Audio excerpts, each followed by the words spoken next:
साथियों नमस्कार। के लैब न्यूज़ में आप लोगों का स्वागत है। आज 7 अप्रैल है। 7 अप्रैल 2022। भयंकर गर्मी पड़ रही है भाई साहब। बिना एसी के लोग घरों में रह नहीं पा रहे हैं। गाड़ी में बिना एसी के लोग बाहर सड़कों पे चल नहीं पा रहे हैं। मगर गाड़ी से चलना और घर पे एसी चलाना महंगा पड़ रहा है। महंगा पड़ रहा होगा आप लोगों को। महंगा कैसे पड़ रहा है? जो दिवाली में गिफ्ट मिला था भाजपा के द्वारा, मोदी जी और योगी जी के द्वारा हम लोगों को और आप लोगों को 12 रुपए का डिस्काउंट जो मिला था डीजल और पेट्रोल पे, वो चुनाव के बाद 1 महीने के अंदर आपसे और हमसे वापस ले लिया गया है। 1 महीने के अंदर लगभग 10 तारीख को भाजपा की सरकार उत्तर प्रदेश में बनी थी। 10 तारीख को रिजल्ट आ गया था और उसी अंतराल में धीरे धीरे करके इन 1 महीनों में हमको और आपको 12 रुपए जो डिस्काउंट मिला था वो खत्म हो गया। अब भाई साहब डिस्काउंट तो खत्म हो गया। अब डिस्काउंट खत्म हुआ है तो झेलना तो पड़ेगा। झेलेगा कौन? आप और हम, मतलब जनता। कहने का तात्पर्य यह है कि क्या आप लोगों ने समझा कि 12 रुपए बढ़ा तो क्यों बढ़ा? जवाब है अंतर्राष्ट्रीय बाजार में कच्चे तेल की बढ़ती हुई कीमतें। सही बात भी है, बढ़ रही कीमतें। कारण है रूस और यूक्रेन का युद्ध। मगर हिंदुस्तान में इन सब चीजों से हमको और आपको कोई फर्क नहीं पड़ता है। हमको और आपको फर्क पड़ता है हिजाब से। हमको आपको फर्क पड़ता है नवरात्रों में नॉनवेज खाने से। हमको आपको फर्क पड़ता है किसी रैपर में अरेबिक लिखा हो तो कुछ चंद बिके हुए चैनल उसको अरेबिक की जगह उर्दू भाषा का संज्ञान लेते हुए और उसको हो हुल्ला मचाएं और हुड़दंग मचाएं, मतलब पोलराइजेशन करें। हमको आपको फर्क पड़ता है कि मस्जिद में लोग अजान क्यों कर रहे हैं। वो नहीं होनी चाहिए। अगर वो होनी चाहिए तो मंदिरों में भी हनुमान चालीसा होनी चाहिए। तो हम और आप इसमें उलझे हुए हैं, ना कि हम लोग डीजल पेट्रोल की बढ़ती हुई कीमतों में उलझे। उससे अच्छा ये है कि आप अगर उधर आपका माइंड डाइवर्ट हो रहा है तो आपको इन सब चीज़ों में डाइवर्ट कर दिया जाए। तो ये सब चीज़ें हैं देखने और समझने वाली कि क्या सही है क्या गलत है। अब आपको और हमको खाने और पीने में भी पाबंदी हमारे और आपके बीच में लगने वाली है, लग रही है और लग भी रही है। गौरतलब है कि नवरात्रें चल रही हैं और नवरात्रों के साथ साथ रोजे भी चल रहे हैं। तो इन दोनों के मिश्रण में रोजा बेचारा पिसता चला जा रहा है और नवरात्रों में फरमान जारी हो चुके हैं कई राज्यों में, साथ में उत्तर प्रदेश में भी, कि नॉनवेज नहीं खाया जाएगा। मत खाइए नॉनवेज, जरूरत क्या है, बहुत महंगा आ रहा है। सब्जियां खाइए। 80 रुपए किलो भिंडी, 50 रुपए किलो आलू, है ना, और 160 रुपए किलो तरोई, ये सब खाइए। बहुत सस्ती है सब्जी।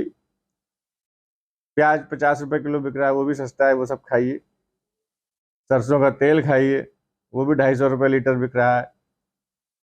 सस्ता क्या है वो सोचने वाली बात है, और हमारे आपके साथ क्या ठगी हो रही वो सोचने वाली बात है, और हमारे आपके दिमाग में क्या कीड़ा भरा जा रहा है वो सोचने वाली बात है।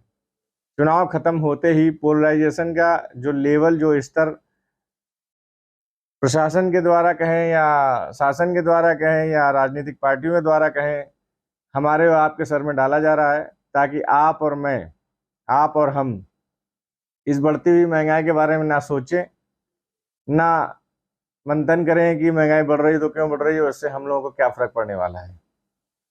फर्क तो पड़ेगा लेकिन अभी समझ में नहीं आएगा, बाद में समझ में आएगा। फर्क उनको पड़ता है जिनके ऊपर जिम्मेदारियां होती हैं। फर्क उनको पड़ता है जिनके ऊपर लाइबिलिटीज होती हैं, जो नौकरी कर रहे हैं और सीमित सोर्सेज हैं उनके पास। बजट उनका लिमिटेड है, मगर उस लिमिटेड बजट में जब अनलिमिटेड खर्चे हो रहे हैं, डीजल और पेट्रोल के दाम बढ़ रहे हैं। हालांकि डीजल और पेट्रोल के दाम बढ़ने से सिर्फ आपकी गाड़ी पे ही असर नहीं पड़ता है, हर चीज पे असर पड़ता है। डीजल का दाम बढ़ता है तो ट्रांसपोर्टेशन पे असर पड़ता है, ट्रांसपोर्ट महंगा होता है, हर चीज महंगी होने लगती है। उसका असर भी देखने को मिल रहा है। चाहे वो किसी भी फील्ड में आप जाइए, कोई भी मटेरियल परचेज करेंगे, चाहे वो कंस्ट्रक्शन मटेरियल हो, चाहे वो रिटेल मटेरियल हो, हर चीज़ धीरे धीरे महंगी हो रही है। कारण है सिर्फ डीजल, बढ़ते हुए डीजल का दाम। इसको कैसे कंट्रोल किया जाए ये सरकारें नहीं सोच रही हैं। इकोनॉमी कैसे ग्रो करे ये सरकार नहीं सोच रही है। बस सोच ये रही है और सोचवा ये रही है, हमको आपको सोचने में मजबूर कर रही है कि हिंदू और मुस्लिम का पोलराइजेशन कैसे किया जाए। सामने वाला टोपी ना लगाए, सामने वाला अजान ना करे, सामने वाला नमाज ना पढ़े, सामने वाला मीट ना बेचे, मीट ना कोई खा पाए।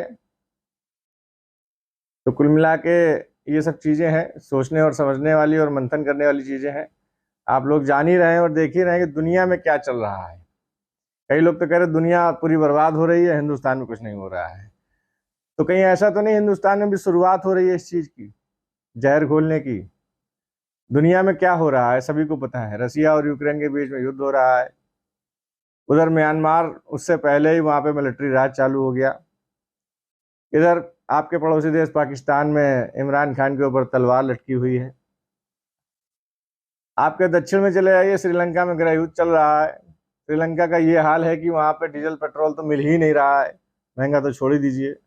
आलू का भाव वहाँ 250 रुपये किलो है, चावल वहाँ 350 रुपये 400 रुपये किलो मिल रहा है, प्याज वहाँ 400 रुपये किलो मिल रहा है। तो आदमी क्या खाएगा, कैसे खाएगा?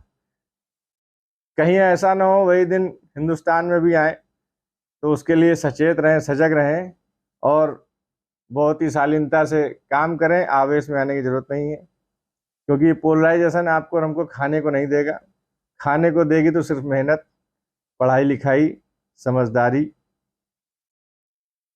यही सब हम लोगों को, आपको, हमको और आपको, हमारी आपकी लाइफ को आगे बढ़ाएगा। ना कि एक दूसरे में नफरत भरे। नफरत भर के कोई जी नहीं पाया आज की डेट में। इतिहास गवाह है भाई साहब। तो लड़िए मत और लोगों की बातें सुनिए, समझिए, मगर उस पर अमल करना है कि नहीं करना है वो आपकी बुद्धि और आपके दिमाग कितना जवाब देता है वो डिपेंड करता है। तो महंगाई पे आप लोग आवाज़ उठाइए और कहीं ना कहीं सरकार को ये कंट्रोल करना चाहिए। आम आदमी कब तक महंगाई झेलता रहेगा, ये सब सरकार को संज्ञान में लाना चाहिए। आज के लिए इतना ही। बहुत बहुत धन्यवाद।